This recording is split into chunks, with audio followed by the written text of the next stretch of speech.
Hi, ಎಲ್ಲರಿಗೂ ನಮಸ್ಕಾರ. Welcome back to my channel.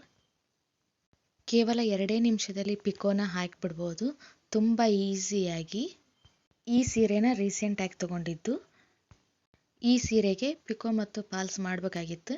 ಅದಕ್ಕೋಸ್ಕರ ಬ್ಲೌಸ್ ಪೀಸ್ನ ಕಟ್ ಮಾಡಿಕೊಂಡೆ. ನೀಟಾಗಿ ನಿಧಾನವಾಗಿ ಕಟ್ ಮಾಡ್ಕೊಳ್ಳಿ. ಏಕೆಂದರೆ ಆ ಕಡೆ ಈ ಕಡೆ ಹೋದರೆ ಪಿಕೋ ಕೂಡ ನೀಟಾಗಿ ಬರೋದಿಲ್ಲ. ಅದಕ್ಕೋಸ್ಕರ ನಿಧಾನವಾಗಿ ಕಟ್ ಮಾಡ್ಕೊಳ್ಳಿ. ಆನಂತರ ಜಿಗ್ಜಾಗ್ ಮಿಷನ್ಗೆ ಸ್ಯಾರಿ ಕಲರ್ ದಾರಾನ ಹಾಕಿಟ್ಕೊಂಡು ರೆಡಿ ಮಾಡಿಟ್ಕೋಬೇಕು. ಬಾಬಿನ್ಗೆ ದಾರ ಎಲ್ಲ ಸುತ್ತಕೊಂಡು ಈ ಕೇಸ್ ಒಳಗಡೆ ಹಾಕಿಂದ ಕೇಸಲ್ಲಿ ಒಂದು ಕೊಂಕಿ ಅಂತ ಇರುತ್ತೆ.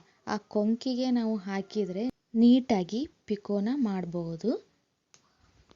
ಈ ಒಂದು ಟಿಪ್ ಬಿಗ್ನರ್ಸ್ಗೆ ತುಂಬ ಹೆಲ್ಪ್ಫುಲ್ ಆಗುತ್ತೆ. ಆನಂತರ ಬಾಬಿನ್ನ ನಾವು ಫಿಕ್ಸ್ ಮಾಡಬೇಕಾದ್ರೆ ಕೆಳಗಡೆ ಟಕ್ ಅಂತ ಸೌಂಡ್ ಬಂದರೆ ಅದು ನೀಟಾಗಿ ಕರೆಕ್ಟಾಗಿ ಕುತ್ಕೊಂಡಿದೆ ಅಂತ ಅರ್ಥ. ಆನಂತರ ನಾವು ಮಾಡುವಂಥ ಸೀರೆನ ಹಿಂದೆ ಮುಂದೆ ಕರೆಕ್ಟಾಗಿ ಚೆಕ್ ಮಾಡಿಕೊಂಡು ನಾವು ಪಿಕೋನ ಮಾಡಬೇಕು.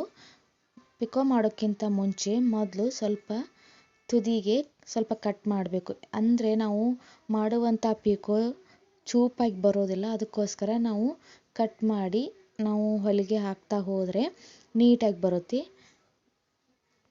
ನೀವು ಒಂದ್ಸರಿ ಈ ಥರ ಹೊಲಿದು ಟ್ರೈ ಮಾಡಿ, ತುಂಬ ಚೆನ್ನಾಗಿ ಬರುತ್ತೆ.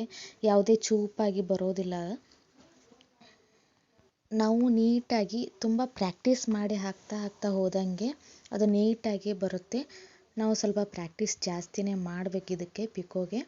ಆಮೇಲೆ ನಾವು ನೀಟಾಗಿ ಒಂದು ಕೈಯಿಂದ ನಾವು ದುಂಡಗೆ ಮಾಡ್ಕೊತ ಒಂದು ಕೈಯಿಂದ ಸರಿಸ್ಕೊತ ಹೋದರೆ ಅದು ನೀಟಾಗಿ ದುಂಡು ಕಟ್ಕೊತ ಹೋಗ್ತೈತಿ. ಆವಾಗ ತುಂಬ ಚೆನ್ನಾಗಿ ಬರ್ತೈತಿ.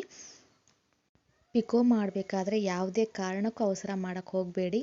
ಏಕೆಂದರೆ ನಿಧಾನವಾಗಿ ಹಾಕಬೇಕು. ನಿಧಾನವಾಗಿ ಹಾಕಿದರೆ ಮಾತ್ರ ನೀಟಾಗಿ ಬರುತ್ತೆ. ಅವಸರ ಮಾಡಿದರೆ ಅದು ಶೇಪೇ ಕೆಟ್ಟು ಹೋಗುತ್ತೆ. ಅದಕ್ಕೋಸ್ಕರ ನಿಧಾನವಾಗಿ ಸ್ವಲ್ಪನೇ ಹಾಕ್ತಾ ಹೋಗಿ. ಬಿಗಿನರ್ಸ್ ಅಂತೂ ನಿಧಾನವಾಗಿ ಹಾಕಿ.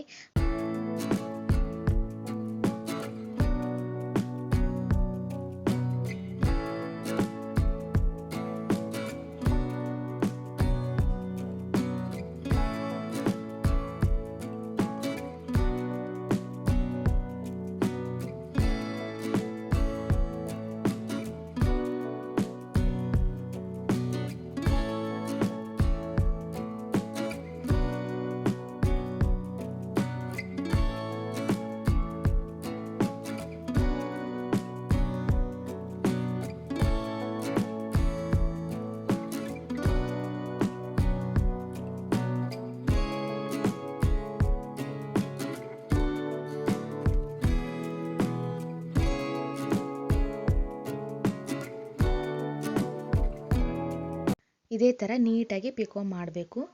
ಈ ವಿಡಿಯೋ ನಿಮಗೆ ಇಷ್ಟ ಆದರೆ ಪ್ಲೀಸ್ ಲೈಕ್ ಕೊಡೋದು ಮಾತ್ರ ಮರಿಬೇಡಿ. ನನ್ನ ಚಾನಲ್ನ ಸಬ್ಸ್ಕ್ರೈಬ್ ಮಾಡ್ಕೊಂಡು ನೋಡಿ.